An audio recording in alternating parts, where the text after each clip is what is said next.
Chegou o dia de começar a falar da maior trilogia de todas. 3 filmes que estabeleceram a excelência de um gênero e hoje eu vou fazer a crítica do primeiro deles. Quem patrocinou este vídeo foi o André Gomes e ele o dedica ao seu irmão João Gomes e ao seu amigo Tomás Ferreira. Eles assistem a trilogia todos os anos, os 3 tiveram a infância e a adolescência marcadas por esses filmes que continuam a acompanhá-los na vida adulta. Eu também. Esses filmes são para sempre, é impressionante. E este vídeo terá 2 versões, pessoal, porque como é um filme muito popular, eu tô com medo de acontecer o que aconteceu na minha crítica do Titanic, do YouTube começar a desmonetizar por causa de direitos autorais. Então, nesta versão aqui, o Eric vai colocar só alguns clipes mais curtinhos. Eu não vou usar trechos de música, tudo que possa levar a desmonetização do vídeo, mas quem for membro do canal terá acesso a uma versão com clipes estendidos e claro que o André Gomes terá também acesso a essa versão, vou mandar por e-mail bonitinho para ele. Se você quiser patrocinar um vídeo no canal, é só me mandar um e-mail, eu te mando um Media Kit e a gente conversa, e esta será uma crítica com spoilers. Vamos lá? Vamos lá!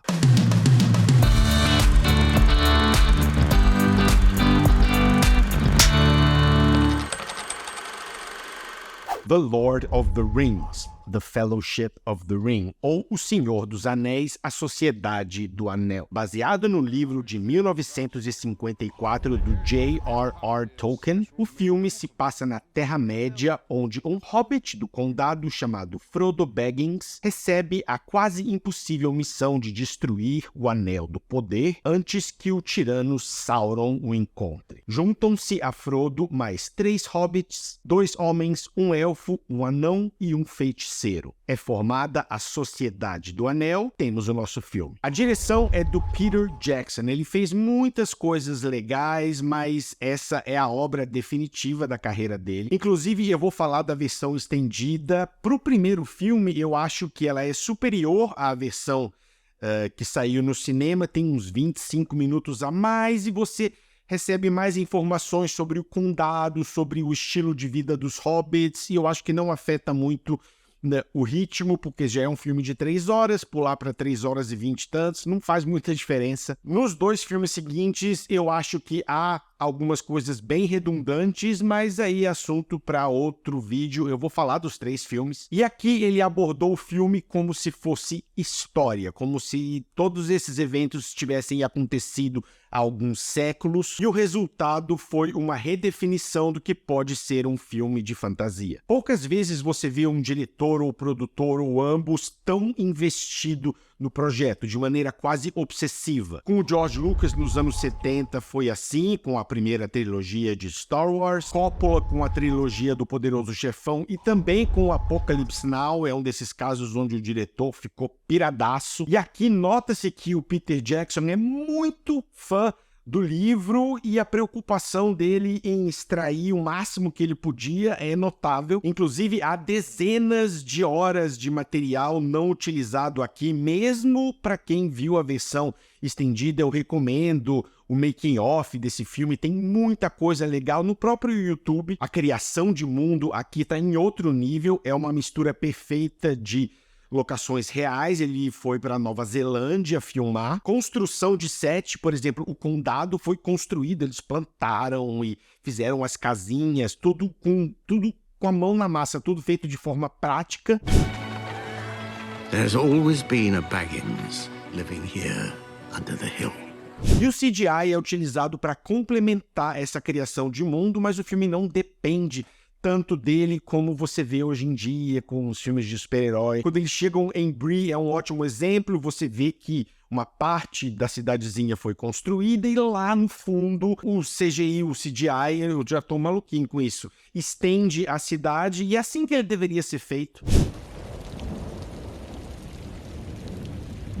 Eu vou falar mais dos efeitos visuais, eu vou chegar lá. Os planos de estabelecimento do diretor são maravilhosos, o condado é o lugar mais pacífico que você vai ver na vida. Rivendell. É Rivendell ou é... não, é Rivendell. Riverdale. Quando ele faz um plano, assim, de Rivendell, ou quando o Frodo tá saindo, você fala, meu Deus, que lugar majestoso.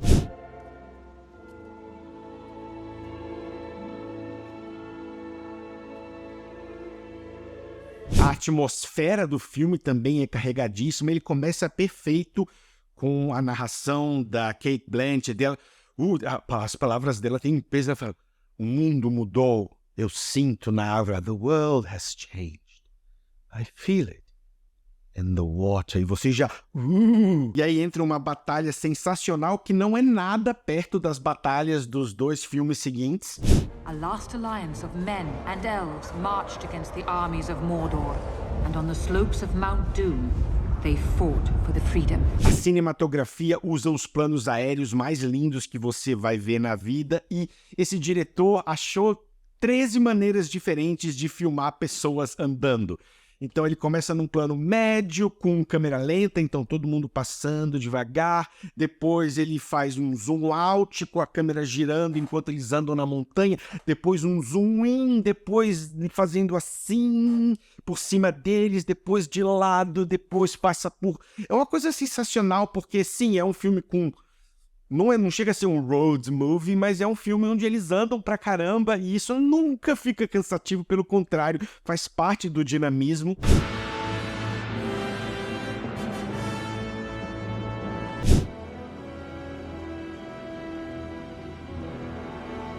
A trilha sonora do Howard Shore é uma obra-prima, cada pedaço daquele mundo tem o seu tema e todo... É tão forte, é uma coisa nível assim, De Volta para o Futuro, Indiana Jones, Star Wars, onde a música é tão associada ao filme. A Paz do Condado, por exemplo, você não consegue, até quem tá lendo o livro vai meio que, na hora que tiver nessa parte, vai escutar essa música.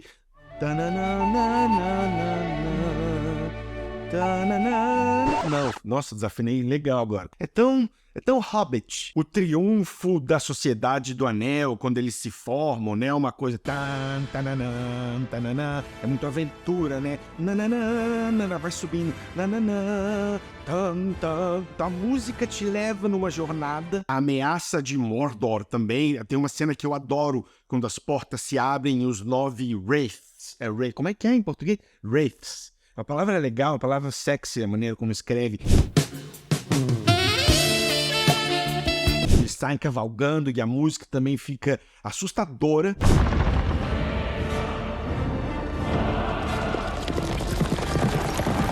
A música do Anel, o poder assustador do Anel, também você sente no que você vê e no que você ouve.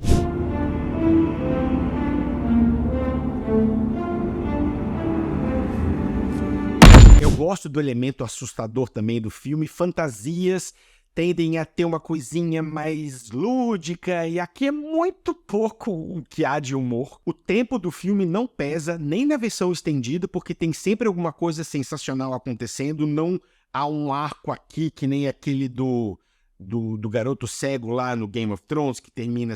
né? Nossa, quando ele tá... não... Vai ter agora 10 minutos, sabe? Não tem esse ar quando você fala, não, volta pro outro. É tudo interessante aqui. O filme é uma máquina de momentos icônicos. Inclusive, eu quero mandar um beijo pra minha amiga Guta. Às vezes, quando a gente conversa, a gente fica lembrando de ceninhas desse filme que são simplesmente icônicas. O Gandalf falando, "Fly, you fools", por exemplo, é perfeito. É uma dessas ceninhas perfeitas. Fly, you fools. Ou quando a Liv Tyler tá fugindo com o Frodo, que foi esfaqueado, e os Wraiths estão atrás, e ela atravessa o rio, e eles estão lá, e ela fala, se vocês quiserem, venham buscá-lo. Uma coisa que ela fala, if you want him, come and claim him. E aí a água vira uma espécie de cavalaria, e é muito sensacional, você fica arrepiado. If you want him, come and claim him. O Super Orc nascendo é um desses momentos de tensão, você fala, o inimigo está forte, o inimigo está chegando. E tadinho, né? Ele nasce já matando um orczinho que tava lá de boa, só ajudando a tirar a meleca dele.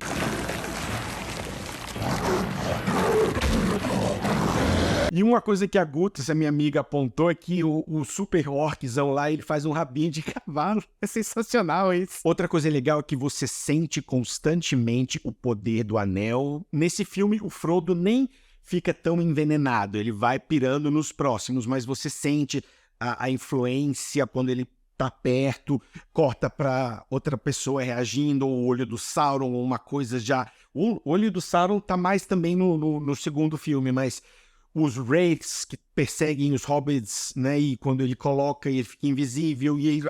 na hora... Então você sente o poder do anel. Vou falar mais um pouco do CGI, que é muito bom para 2001. O Balrog, por exemplo, é genuinamente assustador. É sensacional quando ele sai da escuridão.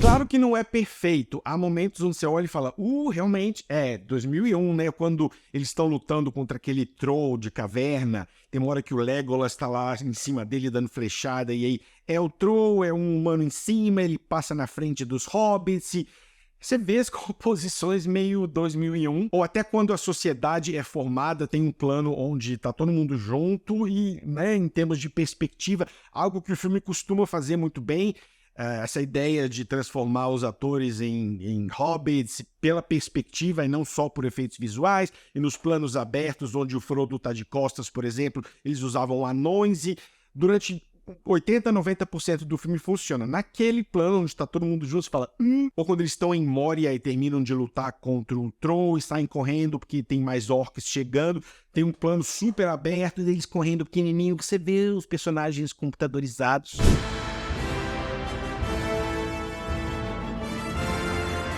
Mas nada disso te tira do filme, porque era o melhor que dava para fazer em 2001. Então, não é o que acontece hoje, onde dá para fazer coisas muito melhores, mas por causa de excesso, ou de falta de tempo, ou de desleixo da equipe, com uma tecnologia que permite coisas melhores, você vê coisas horrorosas. E lá não era assim. Mesmo sendo a parte 1 de uma trilogia, o filme tem começo, meio e fim. Então, ele funciona tanto como o ato 1 de um grande filme de 12 horas de 3 atos, como a sua própria história individual com 3 atos. Claro que muito mérito disso vem do livro, mas a continuidade aqui é muito melhor do que o Duna, por exemplo. Aqui, antes da história parar, acontece muita coisa, há um combate final, personagens muito importantes morrem, há um claro clímax quando os orcs alcançam a sociedade, Boromir morre de forma heróica, 2 hobbits são levados, os outros vão atrás, e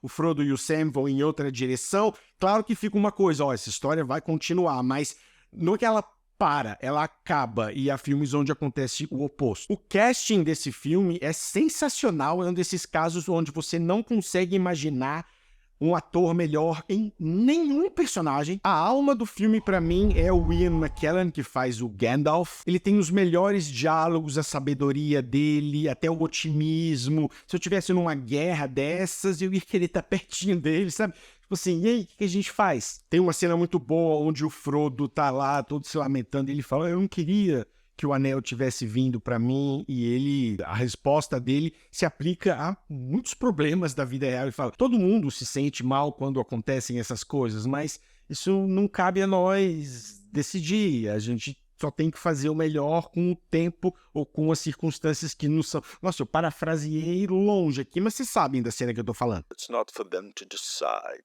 Eu queria saber fazer a voz do Gandalf. So do all who live to see such times, but that is not for them to decide.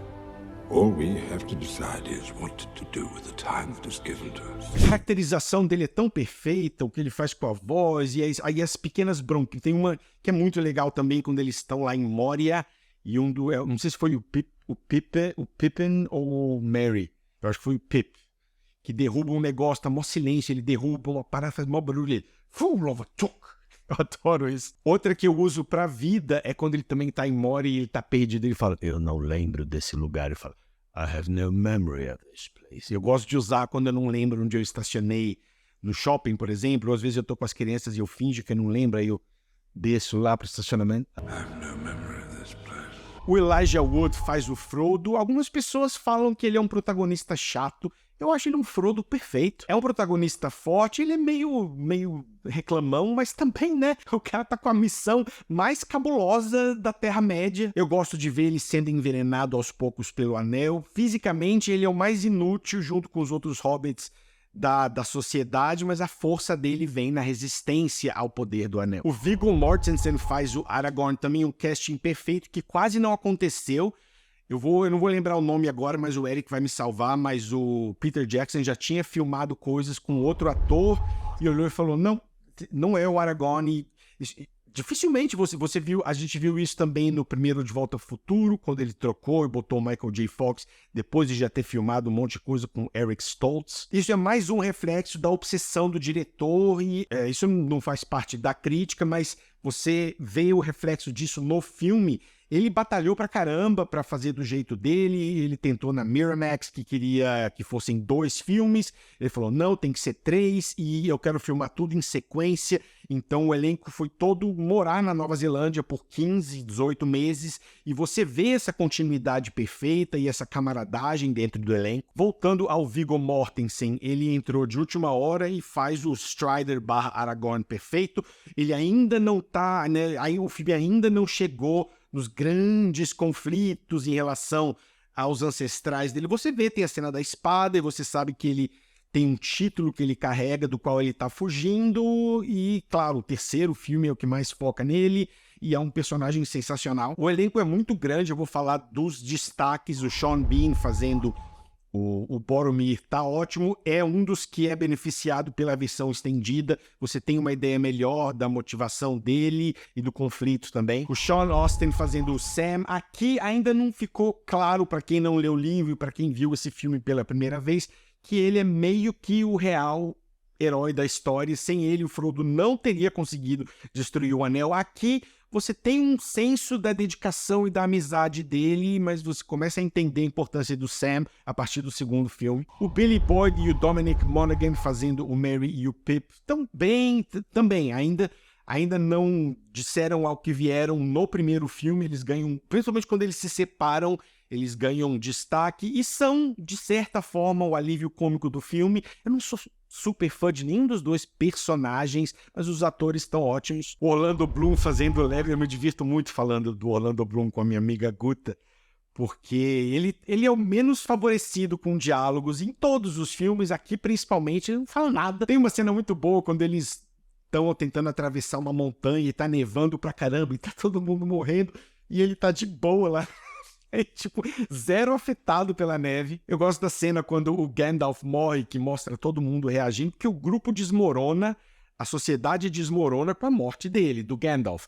E a única reação do Orlando Bloom, ele faz assim... Ele faz um... Tanana, ele faz...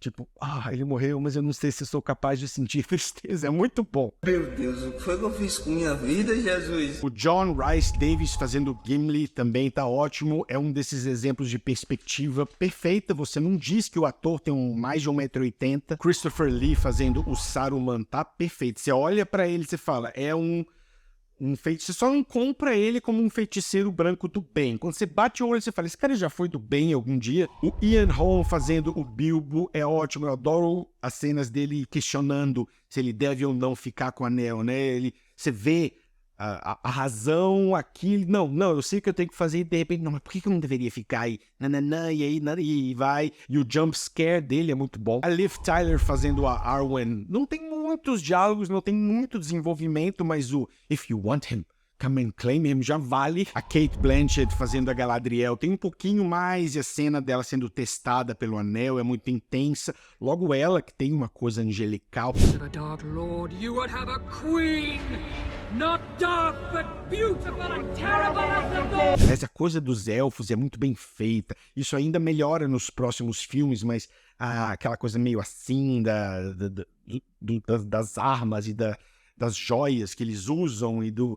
Sabe, parece que esse povo existiu, é por isso que esse filme é tão legal. O Gollum tá no filme, mas só a ideia do Gollum, parece muito pouquinho, vamos deixar pra falar do Gollum no próximo vídeo. Há duas coisas aqui que o filme não responde. Uma já virou meme na internet, já virou piada, que é por que não chamar aqueles pássaros gigantes para ajudar a sociedade a tentar chegar lá? Pô, os caras vão, passam aquele perrengue na neve, aí vão para Moria, quase morrem, o Gandalf morre inclusive. Se ele já tinha escapado da torre naquele pássaros, pô, né, podia... Ah, mas aí o olho de Sauron ia ver, então parasse 1 quilômetro antes e andar, entendeu? Assim, claro que isso fica mais óbvio ainda depois do terceiro filme, quando você vê os pássaros gigantes lá em ação mais uma vez, você fala, mas tudo bem.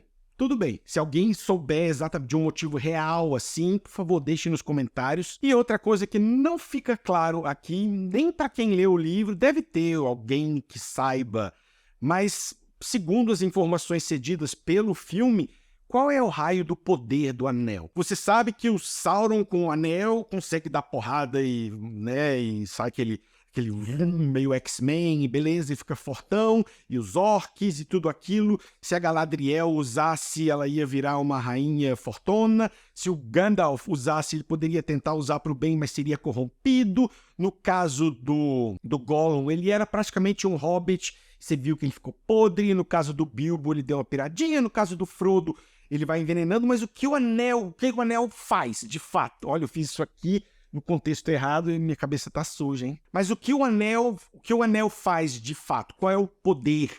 Ele aumenta o poder natural da pessoa, porque o Gollum não ficou poderoso. Ou é só uma coisa... Se fosse só uma coisa psicológica, dele mudar a intenção da pessoa, não ia ser tão perigoso. O que o anel faz? O que o anel faz? Bom, vamos lá. O Celebrimbor, que era o ferreiro dos elfos, junto com a sua equipe, forjou o primeiro anel, né, o Um Anel, sob o comando do Sauron. O Sauron, na época, ele se apresentava como Anatar, porque ele ganhou a confiança dos elfos, ficou brother deles e comandou esse rolê todo. Bom, enfim, outros trocentos anéis que vocês já ouviram falar aí, que cada um foi para um povo, foram forjados baseados nesse primeiro Um Anel. Só que esses outros anéis do poder que foram dados a cada uma das outras lideranças, eles tinham o poder de corromper quem o portasse, né? Então é por isso que os anões entraram em ruína pela sua ganância, por isso que os homens se ferraram todos pela vontade de dominação e assim por diante. Só que o Sauron colocou uma grande parcela do seu poder nesse bendito desse anel. Então quando ele se afastava do anel, ele ficava mais fraco. Por quê? Porque tinha um pedaço dele, literalmente, fazendo parte do anel, que foi inclusive o que se tornou seu ponto fraco e permitiu que ele pudesse ser derrotado. E aí na literatura do Tolkien, a gente acaba aprendendo que o Um Anel, ele tem vontade própria, em certa medida. Portanto, ele sempre quer retornar para o Sauron, ele quer retornar para sua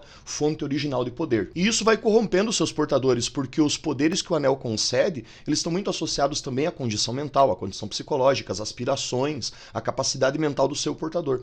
Por isso que um anel na mão de um hobbit não causaria tanto mal, no máximo ia prolongar muito a vida, como aconteceu com o Sméagol, né? Porque os hobbits eram um povo pacífico que não tinha intenção de dominação, então o anel não tinha muito para onde ir na mão de um hobbit. Diferente do que ocorreria, ou do que ocorreu, estando na mão dos homens, dos elfos, ou de algum mago, de alguma coisa assim. Por isso que o Gandalf recusou um anel, por isso que a Galadriel recusou um anel, por isso que o Saruman queria, porque queria o tal do anel, entendeu? Ou seja, aquela frase clássica, né, de que um anel para todos dominar é o resumo do poder desse anel. Ele domina todos os outros, portanto, em teoria, seria capaz de dominar todos os outros povos graças aos outros anéis que corromperam os líderes desses outros povos, que eram seus portadores. Mas eu sei que o pessoal aqui nos comentários vai enriquecer essas informações, vai me corrigir se eu tiver falado alguma groselha, porque eu falei meio de cabeça assim, galera, então me desculpa aí se eu dei algum vacilo. E com certeza vai enriquecer muito essa conversa. Valeu, meu povo? Um abraço pra vocês, um beijo e a gente se vê. O Senhor dos Anéis, A Sociedade do Anel, tem tudo que um fã de fantasia poderia querer e mais uma tonelada de conteúdo. O filme redefiniu o gênero. Nota...